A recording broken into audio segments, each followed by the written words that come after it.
Good morning, and welcome to the Mosaic Company's second quarter 2026 earnings conference call. At this time, all participants will be placed in a listen-only mode. After the company completes their prepared remarks, their lines will be open to take questions. Now I'll turn it over to Mr. Paul Massoud. Please go ahead. Thank you, and welcome to our second quarter 2026 earnings call. Opening comments will be provided by Bruce Bodine, President and Chief Executive Officer. Luciano Siani-Pires, Executive Vice President and Chief Financial Officer, will review financial results. We will then welcome Jenny Wong, Executive Vice President, Commercial, to join Bruce and Luciano as we open the floor for questions. We will be making forward-looking statements during this conference call. Statements include, but are not limited to, statements about future financial and operating results. They're based on management's beliefs and expectations as of today's date and are subject to significant risks and uncertainties. Actual results may differ materially from projected results. Factors that could cause actual results to differ materially from those in the forward-looking statements are included in our press release published this morning and in our reports filed with the Securities and Exchange Commission. Please note, in today's presentation and in our press release and performance data, we will refer to and provide various financial measures, including adjusted EBITDA, adjusted earnings per share, free cash flow, cost per ton, and adjusted effective tax rate, either on a total company or segment basis. Unless we specifically state otherwise, statements regarding these measures refer to our adjusted non-GAAP financial measures. Reconciliations of these measures to our most directly comparable GAAP financial measures can be found in our earnings release. Now, I'd like to turn the call over to Bruce. Good morning. Thank you for joining our call. Our message for you today is simple. Mosaic is working through a difficult market by successfully managing what is under our control and positioning ourselves for an eventual recovery. Sulfur affordability and availability remain key drivers, but we know the situation will improve. We've curtailed production, and we're relying on our strong balance sheet as a bridge to a more sustainable environment. Here are some key examples from the quarter. We further curtailed phosphate production and minimized our purchases of high-cost raw materials. We've locked in a significant portion of our third quarter sulfur supply at reasonable prices that, while historically elevated, are still well below the current spot market.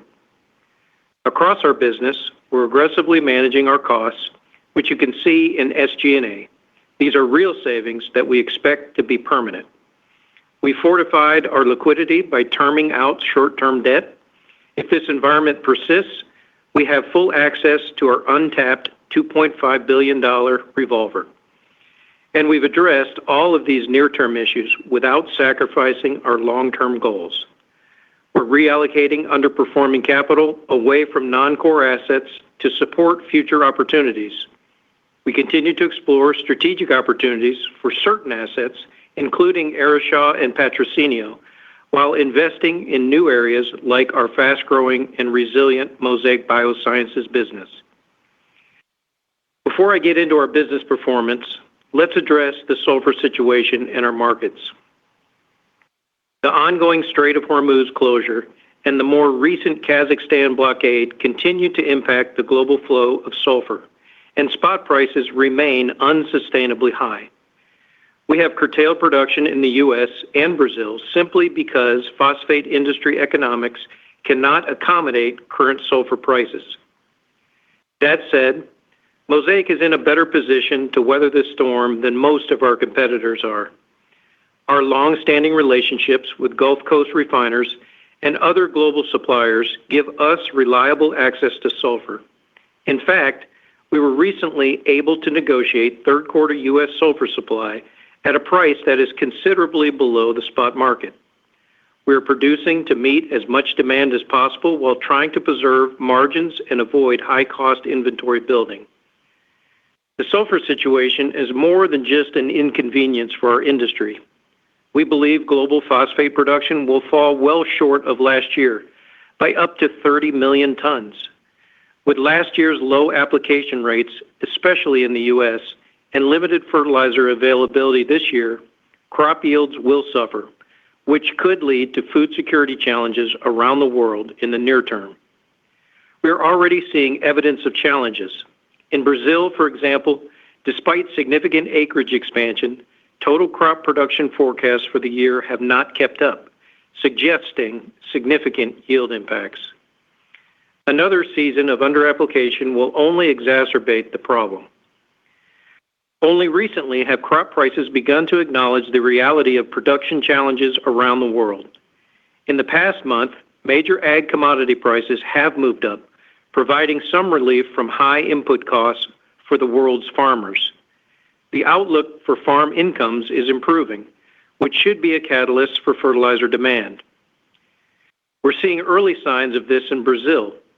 While shipments remain below historical levels as a result of ongoing credit issues, over the past several weeks, fertilizer shipments to Brazil have been very strong as growers respond to improved crop pricing. We expect phosphate prices to remain at current levels. With sulfur-driven supply challenges as well as severely reduced Chinese exports, availability is likely to remain limited in many parts of the world. As we expected, the temporary suspension of the U.S. countervailing duties on phosphate imports from Morocco has not yet had an impact on NOLA prices. Phosphate prices remain higher in other key regions of the world, and producers can realize higher netbacks selling in markets outside the U.S. So there is little incentive for producers to send fertilizer to the U.S. In addition, as part of the ongoing sunset review, the U.S. Department of Commerce has determined that the illegal subsidies that led to the duties in the first place remain in place in both Russia and Morocco. And the U.S. Court of International Trade recently reaffirmed the International Trade Commission's determination that the subsidies cause injury in the U.S. market. We are confident that the duties should continue once the suspension ends. While phosphate and sulfur markets are quite volatile, the potash supply and demand picture is much more balanced. With product moving freely around the world and global supply meeting strong demand in all major potash consuming regions. In fact, our summer fill program was fully subscribed. Strong palm oil economics and inventory replenishment in China bode well for ongoing good potash demand. Overall, we expect the potash market to remain constructive through this year, and longer term, we continue to believe that announced potash capacity expansions will be absorbed by steadily growing demand. Let's move on to our business, which is performing well, all things considered. Our global market access remains an important advantage. During the second quarter, we produced and sold 1.4 million tons of phosphate despite all the turmoil in the market. We were able to achieve these numbers because we have strong customer relationships across key agriculture markets, and we optimize our product mix to meet shifting demand. In addition, our ability to flex production and manage through the cycle is supported by the extensive work we completed over the past 18 months to fortify our assets. We're prepared to ramp back up to full production rates when market and raw material conditions improve. Potash remains a steady earnings and cash flow contributor, and our recent investments, including the HydroFloat project at Esterhazy, will provide meaningful benefits. In Brazil, where we have curtailed all phosphate production except for high-margin products due to sulfur availability, our business continues to perform well. Given the overall market conditions, our $60 million of EBITDA for the quarter highlights the resilience of our Fertilizantes franchise. Capital allocation remains an important pillar of our strategy, and we continue to make good progress. We closed the Carlsbad sale. We're optimizing our Brazil portfolio with the advancing process to divest our Arishaw complex, and we're allocating capital in pursuit of promising growth opportunities. The Rainbow Rare Earth Elements project in Brazil continues to show good potential, and our Mosaic Biosciences business is on track to double its revenues once again this year. I want to note that biosciences growth is strong despite current farm economics, a clear indicator that growers are finding real value in our proven products.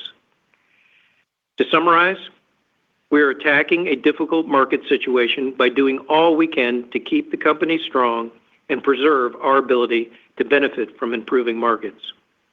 Now, over to Luciano for more detail on our financials. Thank you, Bruce. If there is one takeaway for investors regarding our financials, is that we are effectively managing factors under our control as we wait for a more sustainable market environment. In phosphates and fertilizantes, our operating costs were impacted by reduced absorption due to curtailed volumes. We're now doing two things simultaneously. First, we're aggressively removing fixed costs where we can, especially in Brazil, to better cope with the temporary curtailments and to enable us to come back leaner when we restart. Second, we're maintaining our focus on asset health so that we can return to full production rates when the time is right. In the near term, however, ongoing curtailments are expected to result in limited fixed cost absorption and elevated idle expenses in phosphates and in fertilizants in the third quarter. But this is temporary and does not represent what this business is capable of in normal operating conditions. In our U.S. phosphate business, we've shown an ability to manage our input costs. In quarter two, our raw materials costs averaged $522 per long ton for sulfur and $621 per ton for ammonia, resulting in an average realized stripping margin of $422 per ton.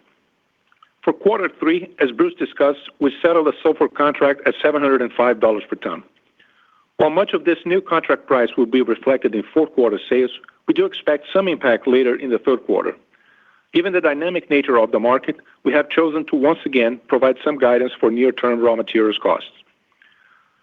Therefore, for the third quarter, we expect realized sulfur costs of approximately $700 to $710 per ton and ammonia costs of approximately $610 to $620 per ton.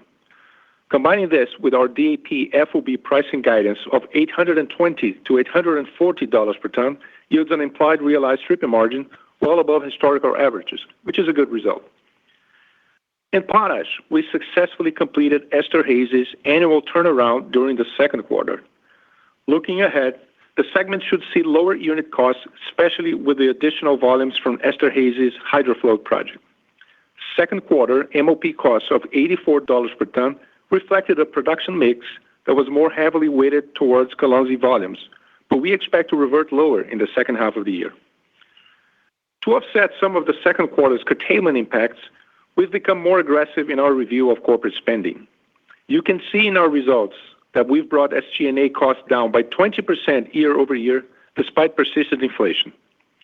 Increased spending discipline, reduced support labor costs, lower bad debt expenses, and benefits from recent divestitures are driving these savings. In the second half of the year, we expect SG&A to decline further as more of these savings are realized. From a cash flow perspective, we're starting to see the results of our actions. Mosaic's cash flow from operations improved through the first half of the year, and it is expected to rise further in the third quarter as working capital is released, mostly in Brazil, and as additional cost reductions are realized. These are expected to more than offset any impact from higher raw materials costs. Combined with our lower CapEx expectation for the year of $1.2 billion, down from $1.25 billion, we expect sequential improvements in free cash flow in the third and in the fourth quarters. Our strong balance sheet continues to provide us with the flexibility to manage through this environment. In the second quarter, we put in place a $1 billion term loan to replace and extend very short-term commercial paper maturities. We refinanced $500 million of our commercial paper in June, and the rest was done in July. We have a very comfortable short-term liquidity position. We have not tapped our revolver at all, and we will continue to evaluate opportunities to optimize our balance sheet. On the capital reallocation front, we continue to evaluate opportunities to optimize our portfolio and reallocate capital. We're advancing the process around Araxá, and we are progressing several opportunities involving our land holdings. To close, we've taken decisive actions and executed well as we work through the sulfur situation. The steps we have taken, first, across our operations, second, in our cost structure, third, in our capital spending, and fourth, in our balance sheet, have all positioned us well for an ultimate recovery as market conditions normalize. And with that, I'll turn the call back to the operator for Q&A. Thank you. We will now begin the question and answer session. To ask a question, you may press star then one on your touch-tone phone. If you are using a speakerphone, please pick up your handset before pressing the keys. If at any time your question has been addressed and you would like to withdraw your question, please press star then two. We ask that you please limit yourself to one question. And the first question for today will come from Duffy Fisher with Goldman Sachs. Please go ahead. Yeah, good morning, guys.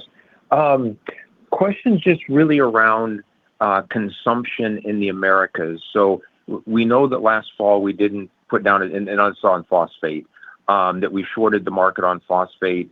Speculation is we did the same thing in the first half. So for this crop year, what's your best estimate for how much below normal phosphate application was for North America? And then similar question, although it's looking forward, what do you think will be the application of phosphate in Latin America relative to normal? Hey, Duffy, thanks for the question. You're right. We did see, as you said, application in North America down on phosphate last year. We're seeing the same thing this year. I'll turn it over to Jenny to give more details, but we also expect declines in Brazil and Latin America as well, mostly driven by Brazil. So let me turn it over to Jenny to give you details. Sure. So as you said, Duffield, last year, we believe North America phosphate application was down close to 15% versus the normal year. And this year, we are forecasting this application rate to further cut by around 20%. So if you compare with the normal typical phosphate application in North America, we're talking about over 30% phosphate down this year in 27. This is a combination of farm economics challenges, affordability issues, but also it's an availability issue. So over to Latin America, especially in Brazil, last year phosphate application didn't really go down. So that was normal last year. We actually saw some growth in Brazil last year. However, this year we are forecasting similar percentage of the phosphate application down in Brazil by 30% at nutrient level. And this is likely going to be applied in the rest of the Latin America market. In fact, this under application of phosphate are going to have profound impact to the yield. Specifically for North America and Brazil, by looking at what has been applied to the field and also what has been the yield over the last 2 years, we are seeing additional phosphate removal from the field in Brazil could be up to 1.3 million tons of DAP equivalent in the number. For that number in North America, in the U.S., that's 1.4 million tons additional removal of the nutrient. So as you can imagine, with this additional removal of phosphorus from the soil, that will have impact to the yield. And specifically, we have started to see yield impact in some of the major states in Brazil for the last crops. We see despite increased harvest areas, but the yield actually came down. That was evident in terms of the yield impact from this under application of phosphorus. U.S. market, we may see the impact this year, which can be even more evident with the weather event. Thanks. Your next question will come from Joel Jackson with BMO. Please go ahead. Hi, good morning. Thanks for taking my question. I'm trying to understand a bit about some of your guidance around phosphate in Q3. It's the ammonia cost you gave of $610 to $620 a ton.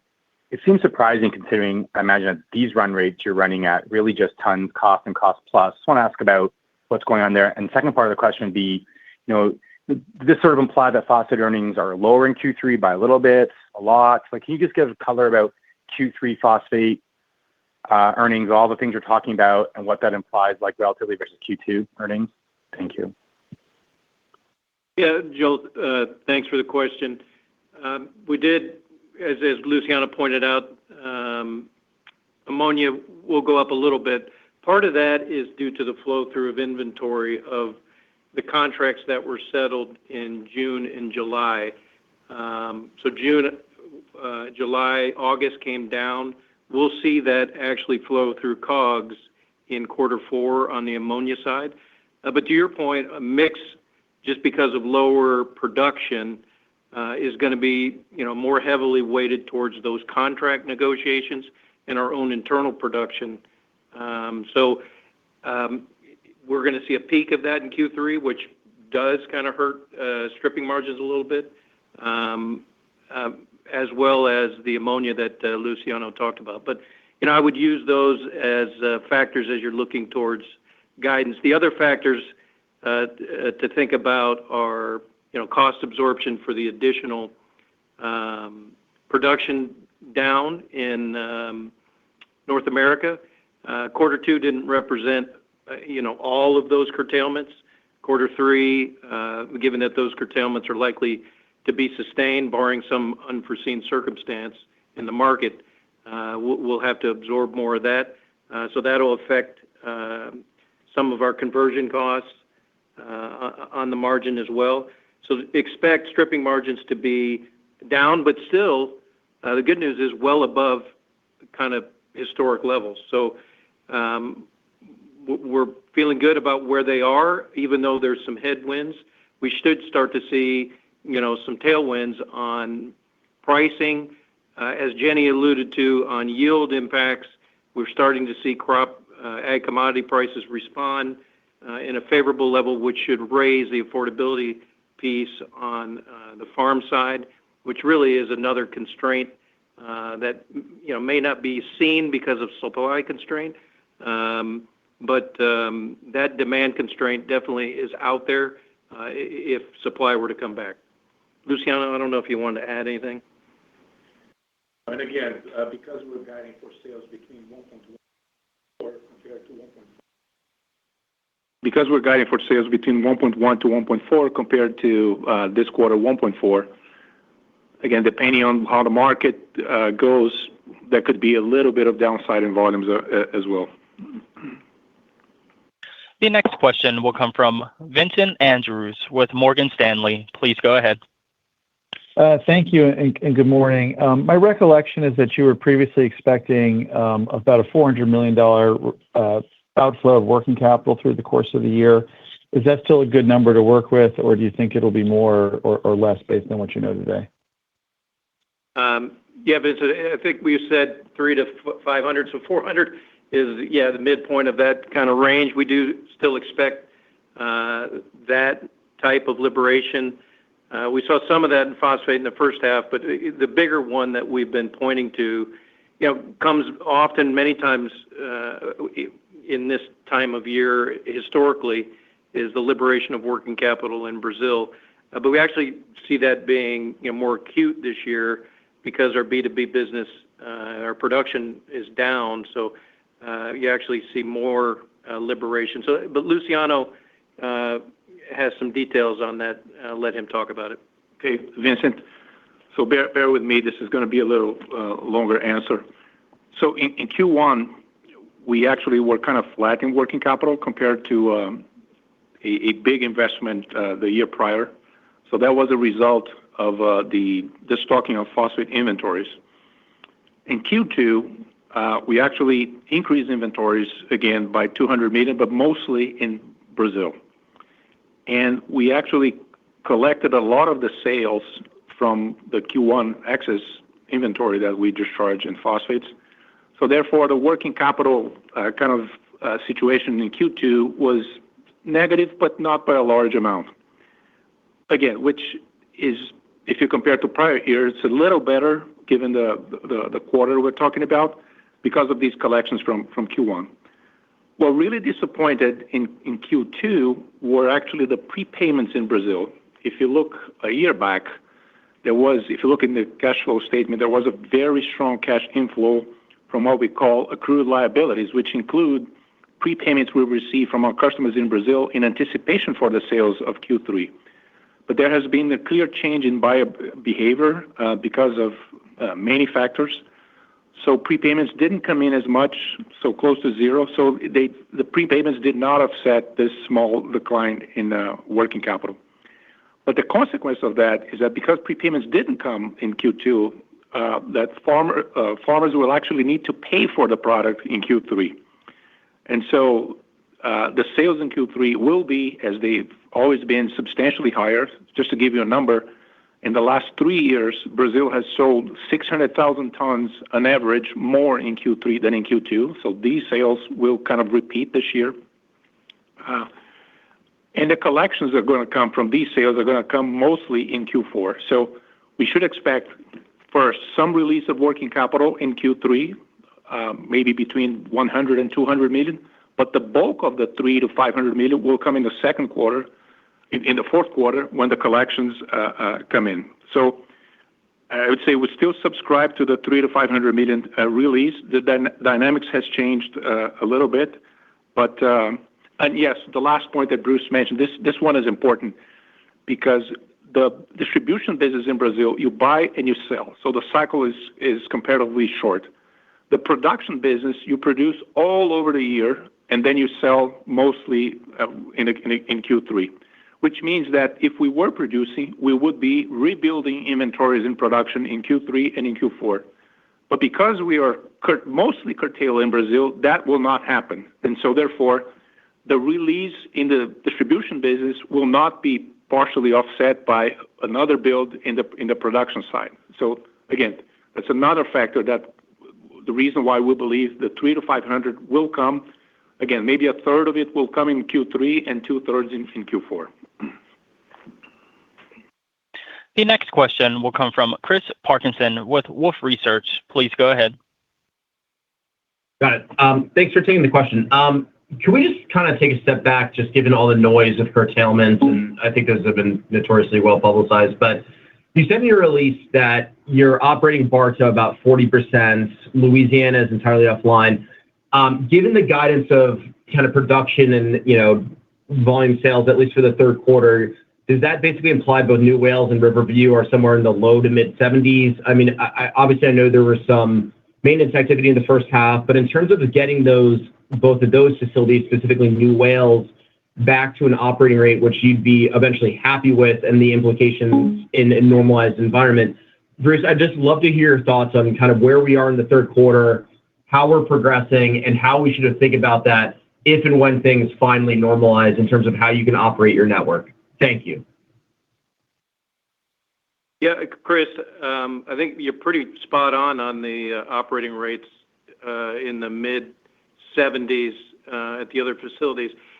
So let me just go back maybe a little bit and set the stage. I think of what you're looking for as we came out of Q1, Q2 turnaround at New Wales, prior to the big announcements of curtailments and conserving sulfur inventory that was lower cost out of Q1 and Q2, New Wales was running at its kind of full utilization rate. So we were seeing great signs of that. Then we pulled the brakes back on everything in Louisiana and kind of the Central Florida network to conserve sulfur. So we saw great signs on a sustained basis for good parts of the month following startup out of turnaround. Riverview also had a turnaround, came up. It never really had a chance to stretch its legs at full capacity because we were already kind of sulfur curtailed, if you want to look at it that way. So we've seen good signs at all of our facilities. Now, I think the last one out there was at New Wales, and we did get to stretch its legs following turnaround, and we're very encouraged by what we saw running at its full capacity target. The sulfur thing, as you pointed out, has put a constraint. We are only dealing with sulfur based on our contract volumes, which provide that full run rate that you just described, Chris, which is still a little bit down at New Wales and Riverview, 40% at Bartow, and then 100% down at New Wales. So that sulfur supply, I'm sorry, in Louisiana, that sulfur supply is what we're now constrained to and how we're trying to optimize. Now, what will happen in any given week or any given month depending on what product demand there is, because we don't have endless product capability at every facility. Those are the general targets that we're shooting for.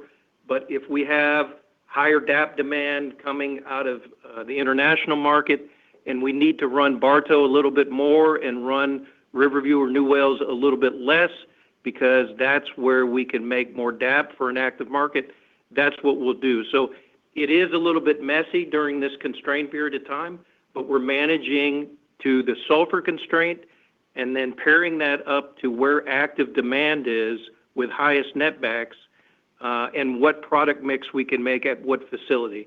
There are a number of other factors like water balance, utilization of people around the network, et cetera, that go into that decisions. But the decision right now is not to try to run hard at any one site. It's to try to optimize for the constraint of sulfur for what the active product in whatever markets are active, and then producing that in Central Florida now, because Louisiana is 100% down. I hope that answers. I know it's complicated. I wish there was an easier way to, formulaically tell you something, but we'd be happy to follow up on a call if necessary. The next question will come from Jeff Zekauskas with J.P. Morgan. Please go ahead. Thanks very much. It's a two-part question. Your cash flows from operations are about $270 year to date, and your overall spending on CapEx, lots of dividends, is about $1.5 billion. So, order of magnitude, will you maybe cash flow from operations this year can be $900 million if you hit your working capital targets, or $1 billion? So are you going to be maybe about $500 million or so short of the cash outlays that you have to make? And secondly, Faustina is your lowest cost source of ammonia. Why is Faustina being closed down? Is it that you have commitments to buy ammonia, and so you would have too much? What's your strategy there? Thank you. I'm going to thanks, Jeff, for sure. Let Luciano answer the first part of the question, but let me address the Faustina thing, because there's some misunderstanding there. We are running Faustina's ammonia plant full, and we're using that within the Florida network. So again, it becomes what a product mix issue is, how we can manage water going into hurricane season, and what outlets we have at individual facilities. Louisiana has a lot of flexibility to be 100% down in that regard on fertilizer production, but no doubt we're going to take advantage of the producer economics ammonia and use that by shipping it cross-Gulf into Florida. And if we have excess, we would sell it into the market because it's quite attractive from a profitability standpoint. But the intent is not to run it to sell it. It's the first intent is run the ammonia plant to utilize within the Florida network. Luciano, over to you on cash flow. So Jeff, your numbers are correct, both for the cash flows from operations for the full year and for the sum of the capital expenditures with the dividend, which means, yes, we're going to be down around $500 million for the year. But most of it is passed already. So I would say our expectation is to be indebtedness kind of stable in Q3 and then go down a little bit in Q4. And of course, if this goes into 2027, which we do not believe, we need to pull additional levers to try to balance those things. But again, the message is, so far, we're managing for a temporary situation, and we believe not only this is unsustainable, but maybe as a follow-up to the first question on under application, whenever the bounce back comes, it will come up with a lot of pent-up demand. As much as people are talking about, for example, the need to replenish strategic oil reserves following the resolution of the conflict. As much as there was a lot of revenge travel following COVID, there will be some revenge fertilizer application for years to come to support, we think, the business. So it's just a question to how to manage till we get there. The next question will come from Ben Theurer with Barclays. Please go ahead. Yeah, good morning, and thanks for taking my question. Wanted to dig a little bit into your outlook for the back half in fertilizantes, just given that clearly the focus shifts towards South America. So you've mentioned in your release and in the commentary that you expect profitability to be down in the third quarter compared to the second quarter. Can you help us understand what the main drivers are behind that? Is that just associated with your own production? Is that part of the distribution business coming? Is it all of it? And then how should we conceptually think as you look into these dynamics around increased crop pricing and so on for the business in South America as we move into the fourth quarter? Thank you very much. Yeah, appreciate the question there, Ben. Let me tee it up, and then Luciano can get into some details on more on the EBITDA and how to think about that out of fertilizantes. But let's start with kind of volume out of quarter three. Quarter three is always kind of the peak volume quarter within the calendar year. So we expect that to be the same this year. However, historically, we see Q3 over Q2 roughly about 600,000 to 800,000 tons more quarter over quarter, and it would expect the same this year. But what's muting the full potential of what's historic is actually our production business being down. We are not making very little commodity fertilizers in Brazil, given the sulfur availability and affordability issue.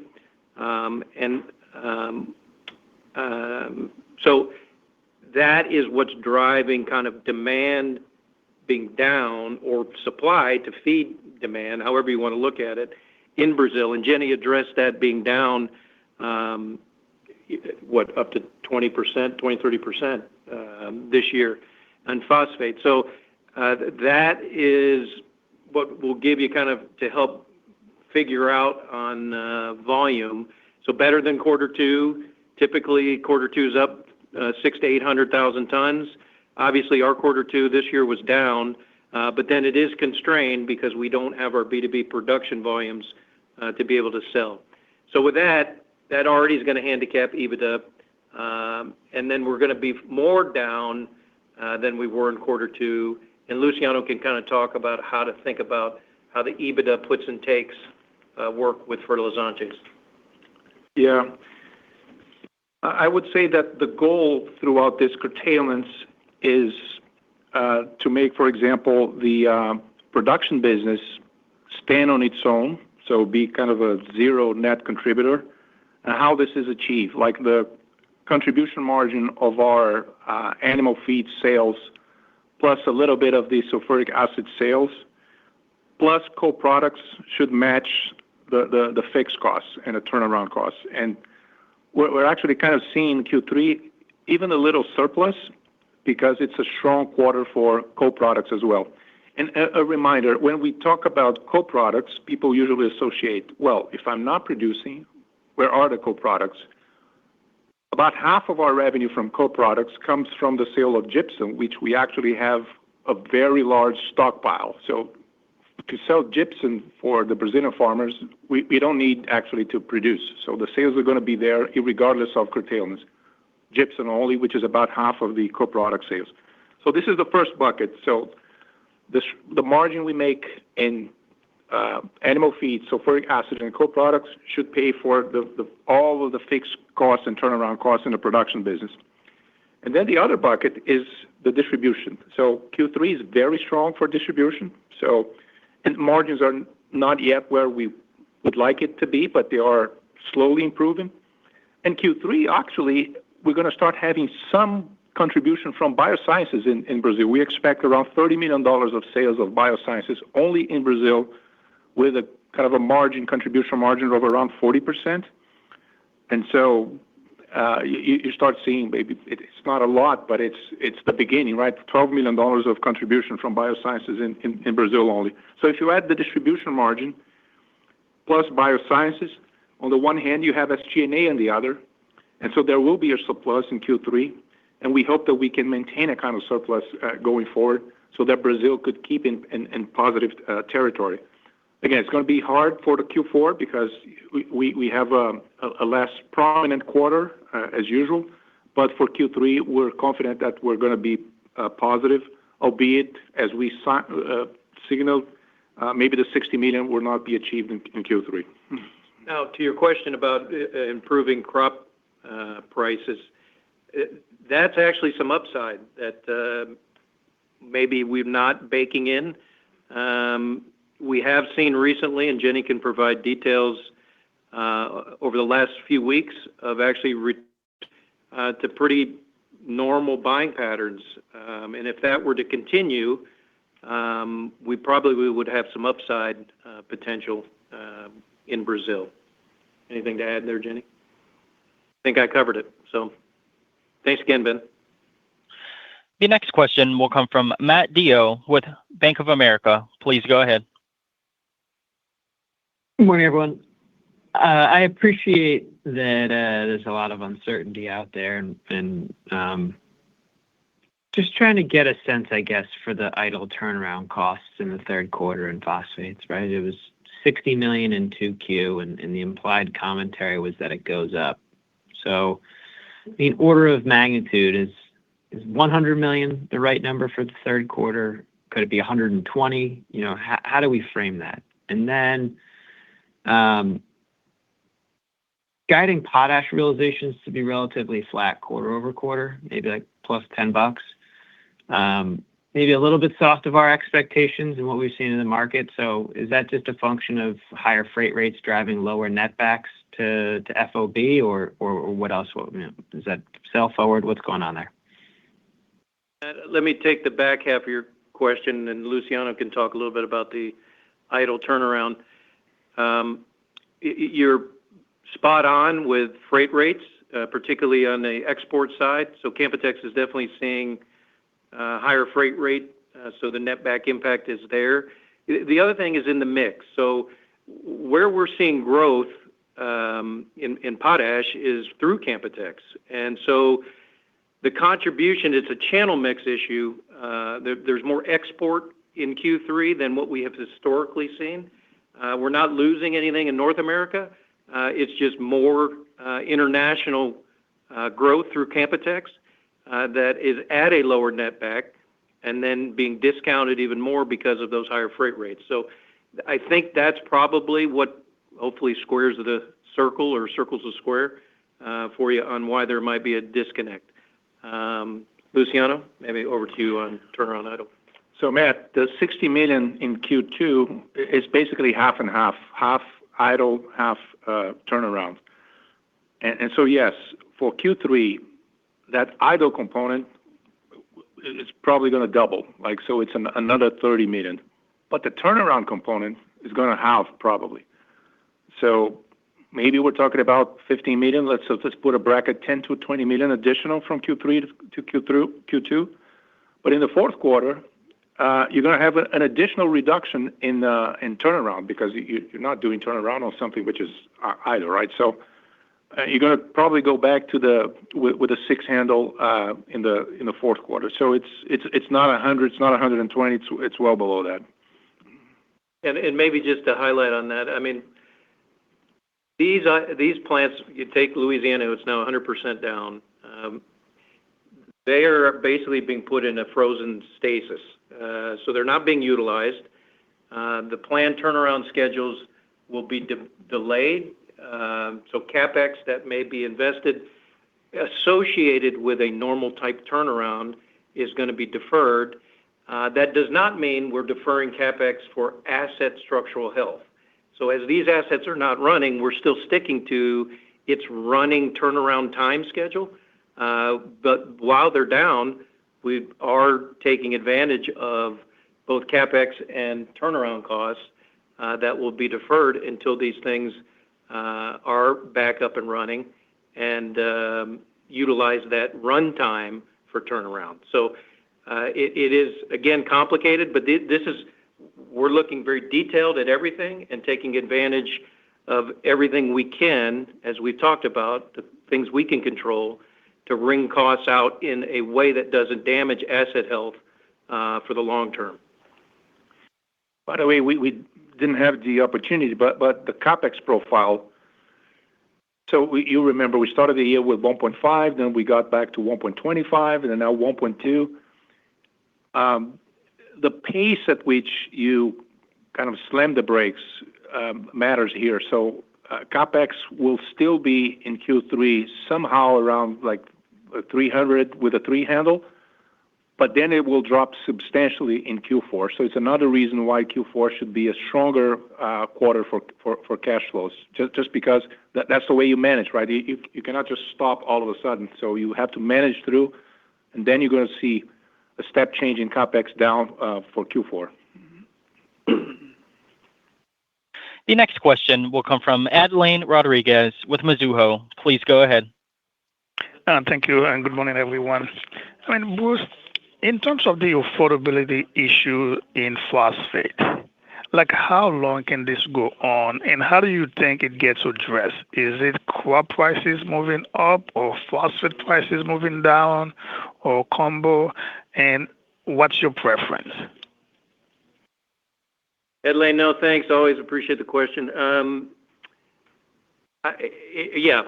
It's impossible to know exactly. I think it's probably a combination of both. In what proportion, I don't know. I don't think that I have a preference, to be quite honest, Adeline. I think, in my mind, what's most certain is, as Jenny outlined, there has been up to 30 million tons this year of production that just won't happen, depending on how long this sulfur availability thing is prolonged. If it goes to the end of the year, the number can be up to 30, could be the high end, 30 million tons, based on our calculation. Already less phosphate applied last year, a significant reduction this year in Latin America and in the U.S. The agronomic science has not changed. So this will have an impact on yields at some point, and then layer into the risk of what does El Nino do globally. So I think ag commodity prices are set to continue to rise as more evidence as crop gets removed over the course of the next 3 months, 4 months, 6 months, which is going to provide tailwinds for farmer demand. It won't take much for farmers to change the narrative, to feel differently about the narrative on affordability. If corn hits 5, north of 5, that is going to provide a lot of sentiment positivity. It's going to provide a lot of tailwinds. And the place that I would look first is in Brazil, because the soil type just doesn't have the ability to bank nutrient value for mining it later as much as North America. But as Jenny said, in North America even, we've mined almost 2.7 million tons over 2 years of phosphate out of the crop removal from 25 and now 26 projection, above what is average. And we aren't applying average nutrients to replenish that. So I think crop prices are going to rise. What happens with raw materials, your guess is as good as mine. But what we are in today is not sustainable. There will have to be a new economic equilibrium hit in order to not have yields on a long-term sustained basis stay negatively impacted. The next question will come from Kristen Owen with Oppenheimer. Please go ahead. Good morning. Thank you for the question. Did want to ask two things here. First, there was a write-down in the period. Can you just articulate what that was? And then my real question just is on your inventory levels. You finished the quarter at about 125 days. Can you just help us parse out, how much of that is raw versus finished goods, and how we should think about that being sort of elevated levels versus elevated prices? Just provide a little bit more color on that inventory level, please. Thank you. No, Kristen, thank you. The write-down was a capital project that we had looked pursuing in the past, which was purified phosphoric acid, and going into battery cathode material. I think we had talked about that publicly 2-3 years ago. It became the point that we pretty much ruled out that ever being a possibility and took the write-down non-cash. On the inventory, Luciano, I'll turn it over to you. Maybe you got some more color on what's driving. Yeah. So, Kristen, you probably looked into it. There's a footnote in our financial statements. I think it's footnote 5, which gives the breakdown of inventories in the various categories. So raw materials have been on a trend up because of prices, of course. But I would say they tend to go down now because even if you keep the same days of inventory, like you're running less facilities, especially in Brazil, the sulfur inventories are pretty much going to go down all the way to zero. The same is going to probably happen with work in progress as well. So you may remember past conference calls we talked about an accumulation of rock inventories. And again, there was still a little bit of buildup in Q2 because, again, you stop the facilities and then you're still like processing rock. But structurally, these tend to go down a little bit as well.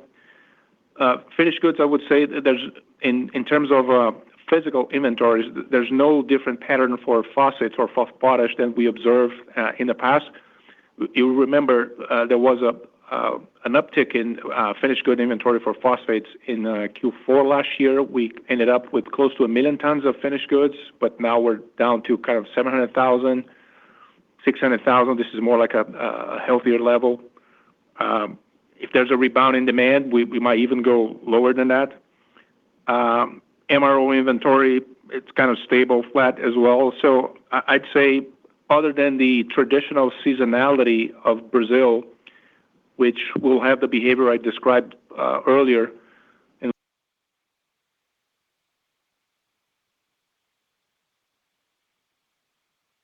very quickly, I'd say from the physical perspective, the absolute trend for inventories is coming down. And of course, you layer on top of it the price effects. The next question will come from Lucas Beaumont with UBS. Please go ahead. Thanks. Good morning. So I guess just want to go back to kind of the phosphate volume outlook. So based on the current conditions, what you know today in terms of the pricing, input costs, and sulfur and ammonia, if conditions kind of remain where they are now, what would you expect to do from a production standpoint as we go into the fourth quarter? Would you keep things the same in the US? Would you reduce them, or would you be able to increase it further? Thanks. Yeah, Lucas, appreciate the question. Under your assumption, which I would say is not that disconnected from probably where we're assuming right now, production would stay the way it currently is. We would consume what we believe we have is advantage sulfur to the competition.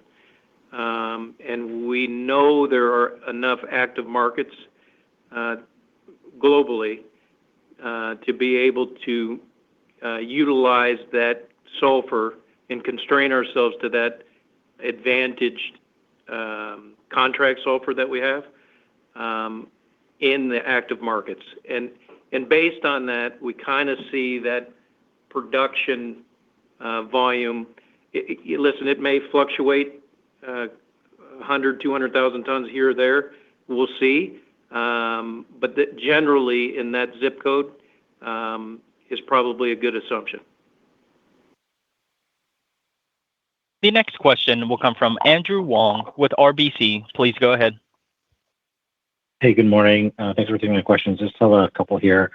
When things do normalize and you like to get back to the regular operating rates, how quickly could that ramp up look like? Like, could we, let's say the Strait opens up today, could you get back to regular operating rates by, like September? Then my second question is on the sulfur contracts. 705 was pretty, it was well below spot prices. Can you just kind of talk about how that came about? And let's say if the Strait does remain closed into Q4, could you still sign another contract at the roughly similar level? Thank you. Let me start, Andrew, with the latter part. I think it's worth talking about that we were able to create a separation on that settlement cost from what spot solid sulfur was. And I think that is a testament to the relationship that's very symbiotic that we have with the Gulf Coast producers here in the United States, to be able to take their molten supply and give them a base load that's very rateable and doesn't jeopardize their primary existence, which is to produce oil and gas, right? So that is a relationship that has worked in ways that favor us and in ways that favor them over the decades that we've had this advantage relationship here in North America.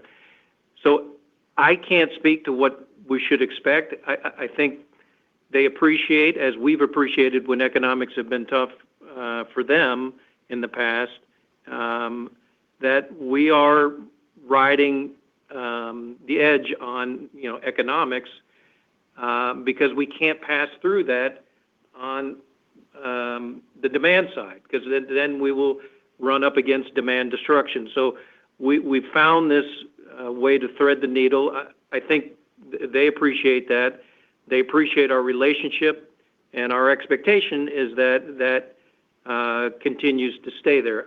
I can't guarantee what that is going to be, but I think we've proven in Q3 that we have that relationship, and we would expect to continue to see something there.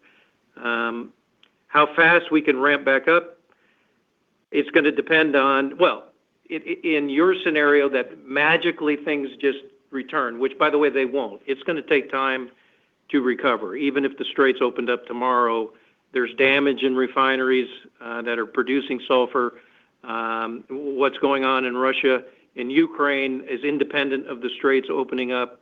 What's happening with Kazakhstan restrictions, that has to change as well. I mean, all of those things have to happen. But if magically sulfur were to return, we can ramp up pretty quick. As we talked about, we're making a priority to protect asset health in any of the decisions we're making about capital prioritization to do just that. Now, granted, if things becomes protracted for even longer, that may add a little bit of time, but I'd say we're talking weeks, not months, to get back to production. The next question will come from David Simmons with BNP. Please go ahead. Thanks. Yeah, it's just a follow-up on Jeff's question really about realized ammonia costs and Faustina. You talked about 610 to 620 realized ammonia cost in Q3. Just want to understand, does that include the internal buying of Faustina and the kind of advantage supply there? And if it does, I would have thought Faustina would be quite a large portion of your ammonia supply at the guided production rates of phosphate. So could we see a big drop in the ammonia realized cost in Q4? Thanks. It does include that, and it is, so it does include that. It's just based on the other contracts that we have settled and how that's going to flow through inventory. So a good chunk, the majority of our production is either internal gas-based or gas-tied contracts. We do still have some spot that's in there, but the settlement prices for our strategic contracts that are tied to market negotiation on a monthly basis, that's all included in what Luciano was talking about on how that would impact on COGS. So that does include our Louisiana tons. This will conclude our question and answer session. I would like to turn the conference back over to management for any closing remarks. Please go ahead. To conclude our call, I'd like to restate our key points. While sulfur affordability and availability are challenging for everyone in the phosphate industry, we know that the crisis will come to an end. We're taking all the necessary actions to weather the storm, cutting capital and other costs, idling facilities where necessary, redeploying capital in pursuit of higher returns, and further strengthening our balance sheet, all while preserving our ability to thrive when conditions improve. So to be clear, Mosaic remains in an advantageous position with access to U.S. sulfur and open shipping channels in the Americas. In fact, our raw material advantage moves us down the cost curve at times of stress like we're feeling right now. At the same time, we're pushing to grow with incremental tons in potash, our very promising Mosaic Biosciences business, and potential for new minerals extraction. Put simply, this is a tough time, but Mosaic is strong and resilient, and better markets are ahead. So thank you, and have a great and safe day. The conference is now concluded. Thank you for attending today's presentation. You may now disconnect.